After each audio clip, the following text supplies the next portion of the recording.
ในเมืองไทยบอกมึงซ้ำนั่นแหละเดี๋ยวไม่มีปากกินเข่าเดี๋ยวมึงจะนอนหยอดข้าวต้มเดี๋ยวมึงจะรู้สึกนั่นหากูสิเห็นเป็นคดีตัวอย่างเลยแหละเอาไหมกูท่าเลยนั่นนี่กูท่าเลยท่าแน่จริงนะเอาไหมถ้าสู้อยู่สู้ๆมาเป็นเอาสู้หาตารางใส่คอสู้นะเอาไหมสู้คือเราสู้เป็นผู้ใดกูถามสู้แน่สู้มาเบิ่งกูแล้วสู้มาหามีข่าววิจารณ์กูนี่ร้องมึงแม่แน่จริงนะอย่าไปลบด่ากูอยู่เมืองนอกออกมาด่ากูอยู่เมืองไทยเลยอย่าอีข้างพกหน้าไล่เช็ดนะมึงเบิ่งนะเข้าใจไหมอย่าอวดโง่อย่าพากันโชว์โง่ไรคอมเมนต์นะ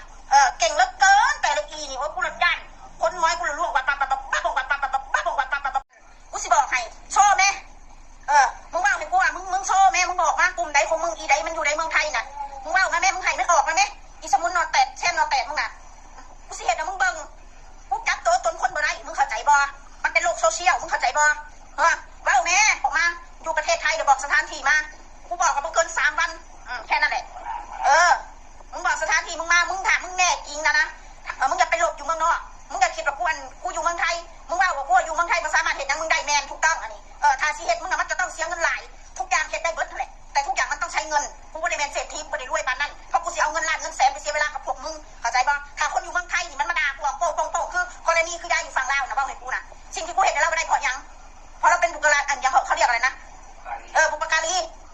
มันฆ่าข้อกูได้เห็นยังบ่ได้มึงเข้าใจป่ะคำนี้นะมึงเข้าใจป่ะถ้าคนอื่นแม่มึงเห็นบ่ร้องแม่ถ้าคนอื่นแม่อีหามึงเข้าใจป่ะกูเอานี่โอ้มึงอย่ามาบอกกันถ้ามึงจะเอาเรื่องแม่มึงนะเอาเรื่องคนอื่นชาวโลกนำคนอื่นชาวโลกนะออกมาแม่ออกมาเป็นตัวเป็นตนแม่ในเมืองไทยกูสิเห็นถ้ามึงเบิ่งกูสิเห็นเป็นคดีตัวอย่างเลยแหละเอาแม่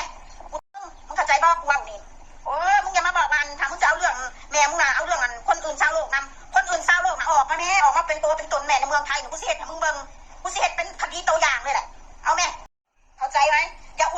วดโง่อย่าพากันโชว์โง่ไรคอมเมนต์นะ